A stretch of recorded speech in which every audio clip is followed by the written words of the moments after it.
Selamat malam. Tahukah Anda bahwa 40% dari produk domestik bruto Indonesia itu ada di tangan badan usaha milik negara? Tahukah Anda bahwa dari 139 BUMN yang kita miliki, total aset yang dimilikinya sekitar 3.000 triliun rupiah. Dengan besaran seperti itu sebetulnya BUMN kita ukurannya jauh lebih besar daripada Temasek maupun Hasanah Malaysia. Hanya saja karena tersebar dalam perusahaan yang begitu banyak, membuat BUMN kita tidak bisa masuk ke dalam Fortune 500. Bahkan ibarat gajah yang besar, tidak pandai untuk menari. BUMN kita tidak terlalu ramping sehingga kemudian manuver yang bisa dilakukan sangat terbatas. Itulah yang kemudian harus kita lakukan, bagaimana membuat BUMN kita jauh lebih ramping. Bagaimana caranya? Bersama saya Surya Patomo, inilah Economic Challenges.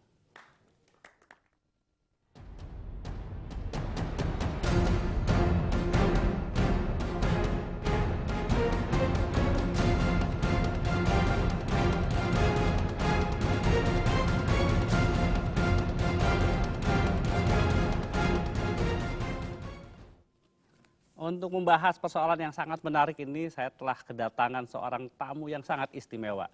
Menteri Negara Badan Usaha Milik Negara Pak Dahlan Iskan. Pak Dahlan, terima kasih. Dan yang luar biasa pada malam hari ini, saya tidak hanya ditemani oleh Pak Dahlan, tetapi audiens yang hadir di studio ada Direktur Utama PT Pos Indonesia, Pak Ketut Marjana. Selamat malam Pak Ketut. Selamat malam. Dan ada teman-teman dari Himpunan Pengusaha Muda Indonesia, tidak tanggung-tanggung, ada Ketua Umumnya Raja Okto. Pak Dahlan, kita akan bahas seperti apa sebetulnya kita menata ke depan khususnya BUMN kita. Namun sebelum kita mulai diskusi, mari kita lihat tayangan berikut ini. Hampir separuh dari seluruh kekayaan negara Kesatuan Republik Indonesia ada di tangan badan usaha milik negara. Saat ini, total aset BUMN mencapai 3.000 triliun rupiah.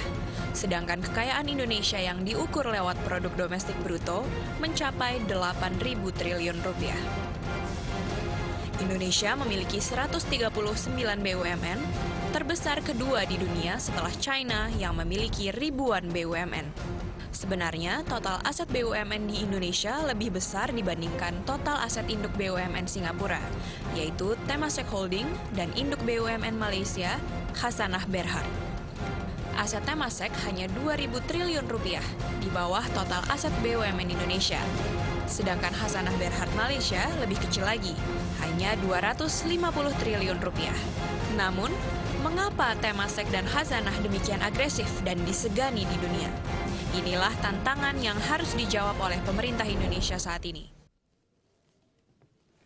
Pak Dahlan, kita akan bahas yang menarik tadi, datanya.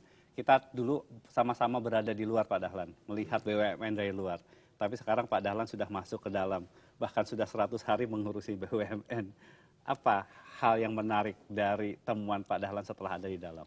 Saya kira yang pertama, saya minta tolong dilihat lagi angka 8.000 triliun itu mungkin kurang tepat. Apa tidak 800.000 triliun ya, begitu. Karena Belanda itu kan 700.000. Saya kira kita 800.000, jadi kita sudah mengalahkan Belanda. Tapi bahwa memang BUMN besar sekali, 3.000 triliun, karena itu saya agak takut sekarang, karena mengemban amanat kekayaan negara yang begitu besar, yang harus diurus dengan baik-baik. Nah, sebetulnya tahun pertama ini, maksud saya pengen dulu menciptakan iklim bagaimana agar seluruh BUMN itu lebih beriklim korporasi. Tidak beriklim instansi. Antara korporasi dan instansi itu kan berbeda.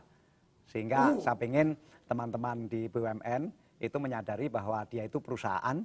Perusahaan itu diikat dengan kaidah-kaidah perusahaan. ROI itu harus tinggi. Sekarang kan ROI kita kan cuma kira-kira 3%. Itu memang jelek sekali kalau dilihat dari kacamata perusahaan. Apa prasyarat untuk menuju apa yang diharapkan Pak Dahlan itu? Itu tadi. Jadi yang paling lemah dari BUMN sekarang ini adalah kurang mempertimbangkan unsur speed atau kecepatan.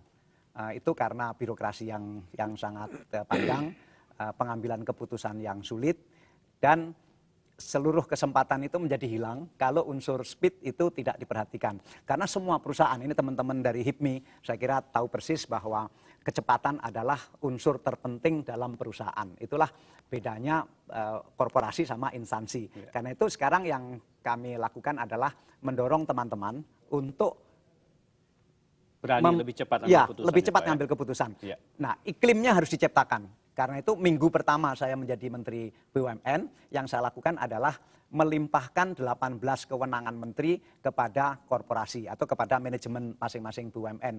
Kan biasanya orang punya kewenangan kan sebaiknya dijaga baik-baik, jangan